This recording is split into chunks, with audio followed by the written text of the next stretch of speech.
Anda oleh masyarakat itu dibilang dokter. Tapi kalau dari lihat gelar Anda, sebenarnya di sini ada profesor, dokter, PhD, SPFK. Itu gelar apa aja sebenarnya? Biasa saja itu kan. Gelar yang biasa-biasa aja. Saya satu pun tak. Anda borong banyak sekali ini. Kebetulan. Oh, kebetulan. Jadi kalau PhD-nya di bidang apa? PhD-nya bidang farmakologi klinik, itu diperoleh di Flinders Medical Center Australia. Dari Australia. Kalau SPFK ini? SPFK itu spesialis farmakologi klinik. Itu dikeluarkan oleh PBID, pengurus besar ID. Baik, lumayan banyak ini ya gelarnya ya. Alhamdulillah. Anda anak berapa? Saya ini anak pertama dari 6 bersaudara. 6 bersaudara. Orang tua Anda pekerjaannya apa? Dulu tukang jahit. Sampai akhir hayat tukang jahit. Oh, dulu tukang jahit sampai akhir hayat tukang jahit. Karena sudah almarhum. Almarhum. Kedua orang tua tukang jahit? Iya. Kalau pendidikan orang tua apa? Alhamdulillah tak tamat SD. Tidak tamat SD. Iya. Sementara Anda punya segudang gelar. Kalau Anda sendiri punya anak? Alhamdulillah ada anak 3. Pendidikan anak apa? 1 sarjana hukum, 2 dokter. Apa sewaktu kecil Anda memang sudah bercita-cita jadi dokter? Oh tidak. Waktu tamat SD dibuat acara perpisahan oleh Ki Sugondo Kartoprojo. Saya itu sekolah di Taman Siswa. Dia bertanya sama saya, "Aznan, kau nanti udah besar mau jadi apa?" Saya katakan, saya ingin jadi orang yang berguna untuk orang banyak, tapi berbeda dari orang lain. Tunggu, anak umur berapa? Umur 12 tahun. 12 tahun. Ingin berguna bagi masyarakat banyak, tapi yang berbeda. Nah, dari orang lain. Dari orang lain. Jadi katanya apa yang bukan ada di... dokter, bukan. Insinyur, bukan. Pokoknya berguna untuk orang lain. Kemudian, bagaimana sampai muncul keinginan untuk sekolah dokter? Itu waktu SMP, saya lagi belajar sampai larut malam, belajar aljabar, datang Jalan Abang, kemudian dia tegur, An, nanti udah besar mau jadi apa kau? Saya katakan, saya ingin jadi sarjana nuklir. Ya, ngapain bunuhin orang katanya. Carilah bidang yang banyak menolong orang banyak. Katanya. Saya katakan kalau gitu, saya buatlah rankingnya. Yang pertama dokter. Andai kata tidak bisa dokter, jadi guru. Kalau nggak bisa jadi guru, saya jadi perawat. Alhamdulillah, 3-tiganya sekarang saya dapat.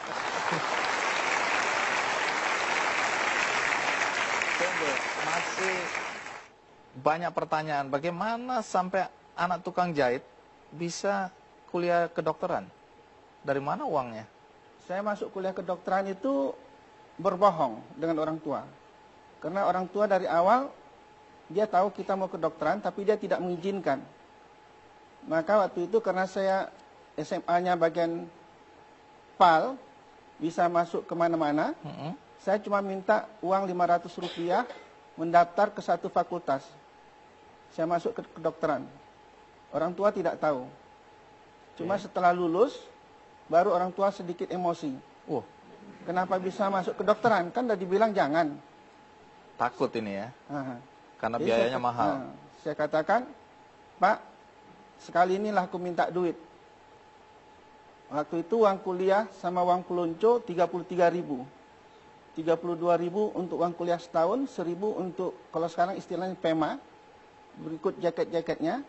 Hanya sekali itu saya minta uang sama orang tua. Tapi kan habis itu biaya-biaya lain akan ada. Dari mana? Saya ngasih privat les. Ngasih les di banyak anak-anak SMA. Oh, Anda cari uang sendiri nih? Cari uang sendiri. Saya dengar ada jualan fotokopi juga. Oh, itu waktu mahasiswa, saya selalu membuat kumpulan soal-soal, dan itu dijual di kalangan mahasiswa. Alhamdulillah, ada juga uangnya. Oh, dari situ Anda membiayai kuliah Anda sendiri. Orang tua nggak bantu-bantu lagi. Tidak. Anda sekarang ini dikenal sebagai dokter aneh di Medan. Anehnya di mana? Pertama dari penampilan. Gara-gara penampilan ini saya kena cekal. Oh, kenapa begitu? Saya dituduh Islam ekstremis sebelum pergi ke Australia. Terus apa yang terjadi? Ya 3 tahun saya menunggu untuk bisa direhabilitasi. Gara-gara penampilan seperti ini? Iya. Karena walaupun Anda profesor, dokter, PhD, SP, FK gitu, Itu kan belakangan. belakangan. Nah, masyarakat di sana manggil Anda apa dengan semua gelar ini? Mereka nggak lihat itu profesor, mereka panggil Buya. Oh, jadi Anda lebih dikenal sebagai Buya? Iya. Ayah. Baik, kalau gitu kita lanjutkan, Buya. Anda tadi disebut aneh, bukan karena penampilan sebenarnya, lebih karena apa yang Anda lakukan dalam praktek kedokteran tidak biasa. Bukan dalam tindakan, tetapi dalam pembayaran. Pertama yang dianggap aneh, Anda tidak mencantumkan atau tidak memakai papan nama katanya. Padahal hampir semua dokter, bahkan belum praktek, plang namanya duluan. Anda sudah praktek sampai hari ini, tidak ada plang juga. Betul. Kenapa begitu? Karena setelah pulang dari Australia, saya sebenarnya tidak berniat untuk praktek. Tapi ketemu dengan pasien yang lama, mereka mengatakan, dokter kita sudah pulang, dokter kita sudah pulang. Jadi satu-satu mereka muncul. Mereka cegat di tengah jalan apa segala macam. Ya mau tidak mau, saya harus melayani mereka. Terus? Ya sampai sekarang demikian. Tapi kalau sekarang pasien Anda per hari berapa orang? Minimal 30, tapi bisa sampai 153.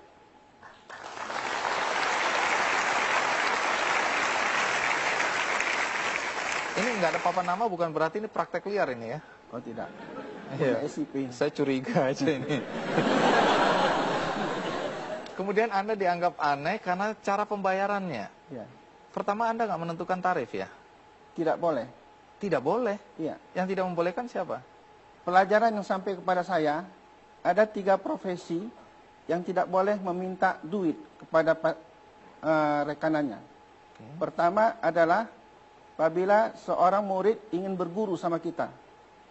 Jadi profesi dosen, guru itu sebenarnya tidak boleh membuat tarif. Kedua adalah apabila datang orang ingin minta nasihat. Kami ada masalah begini-begini sebagai pengacara, tidak boleh membuat tarif. Dan yang ketiga adalah apabila datang seseorang ingin berobat pada kita, tak boleh bikin tarif. Tapi kalau dia kasih, kita terima. Ini pengetahuan baru bagi saya. Udah lama itu, Pak.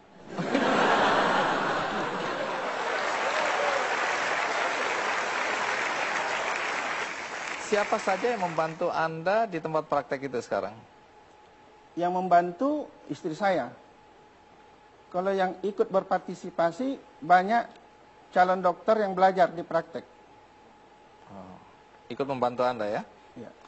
Nah, berikutnya ini berkaitan dengan keanehan dan pembayaran tadi. Walaupun Anda mengatakan bahwa ada 3 profesi tadi, guru, pengacara, dan dokter, yang tidak boleh sebenarnya menetapkan tarif. Ya. Menarik karena hampir semua profesi itu yang kita kenal menetapkan tarif. Ya. Kemudian yang membuat Anda aneh tadi sistem pembayaran dengan amplop. Saya dengar bahkan ada yang ngasih amplop dan kosong. Betul.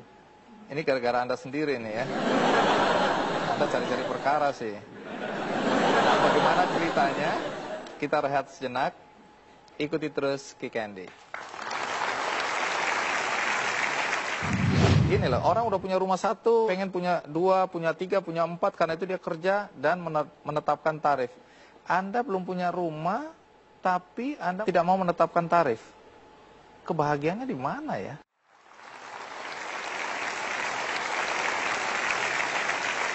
Bu Yasna, saya dengar pasien Anda itu dari kalangan bawah sampai atas, bahkan orang-orang dari luar Sumatera itu datang berobat pada Anda. Yang saya sebut aneh tadi berkaitan dengan pembayaran ya. Anda mengatakan tidak menentukan tarif. Pasien boleh membayar suka-suka. Soal bayar suka-suka itu pengertiannya apa ya? Ya seikhlas hati dia.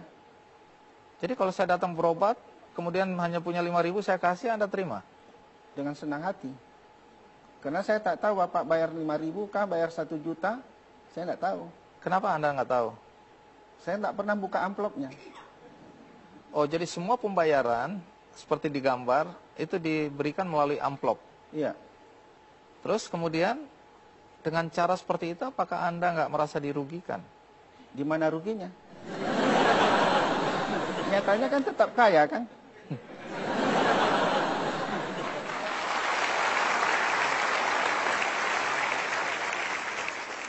Saya dengar bahkan kalau ada orang yang bertanya, "Dok, saya harus bayar berapa?" Anda malah marah-marah. Anda semprot.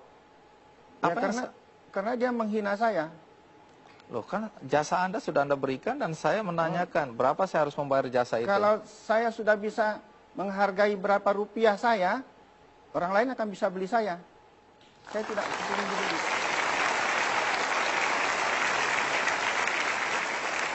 Tapi bagaimana reaksi istri, anak-anak dengan kelakuan bapaknya atau suaminya yang seperti ini? Alhamdulillah berterima. Mereka menerima. Iya, kalau nggak terima pecat aja. Siapa suruh jadi bini saya? Saya dengar ada juga orang yang ngasih amplop dan amplopnya ternyata kosong. Nah, bagaimana reaksi Anda kalau lihat amplop-amplop kosong itu? Alhamdulillah saya nggak tahu siapa yang ngasih kosong. Jadi nggak bisa marah pada orang itu ya? Nggak. Karena saya akan perlakukan sama. Baik dia pejabat tinggi apa segala macam, kalau pantas dimarahin, saya marahin. Padahal Anda kan harus membiayai keluarga. Dari mana uang? Lebih dari cukup. Karena uang itu begitu dapat langsung dibagi. Ada pos-posnya.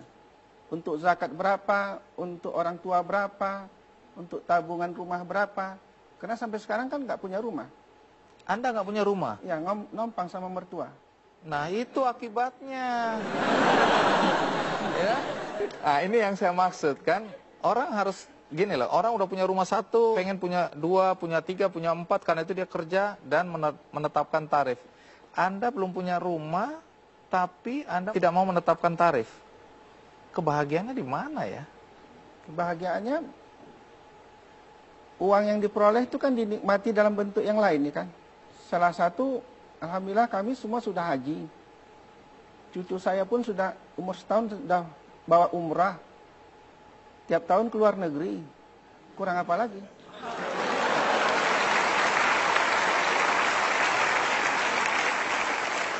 Buya, mungkin falsafah hidup Anda ini asing bagi anak-anak muda sekarang yang merasa bahwa materi adalah ukuran sukses. Mungkin ada nasihat buat anak-anak muda. Nasihatnya gampang. Apa yang dicari dalam hidup ini? Dulu ada film, Apa Yang Kau Cari Pak Lupi. Apa konteksnya dengan pernyataan atau nasihat Anda ini? Ya karena macam kata Bapak tadi, sudah punya satu rumah, ingin rumah yang lain. Sementara badannya cuma satu. Apa bisa didiaminya ke sekian banyak rumah?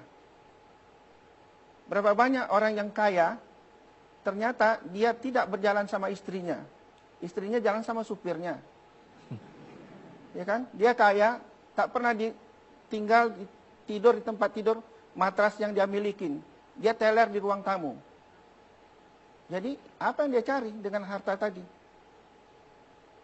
Yang penting cari kekayaan yang berkat. Berkat itu yang menikmati kita dan orang lain. Jadi kalau sudah sama-sama mengalami, merasakan, alhamdulillah kita sudah kaya. Hidup tidak berutang, itu nomor 1.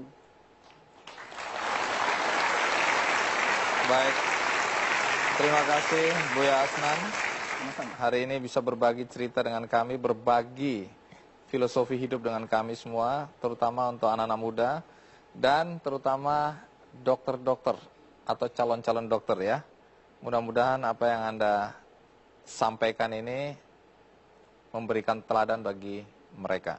Alhamdulillah. Sekali lagi terima kasih. Sama-sama. Terima kasih.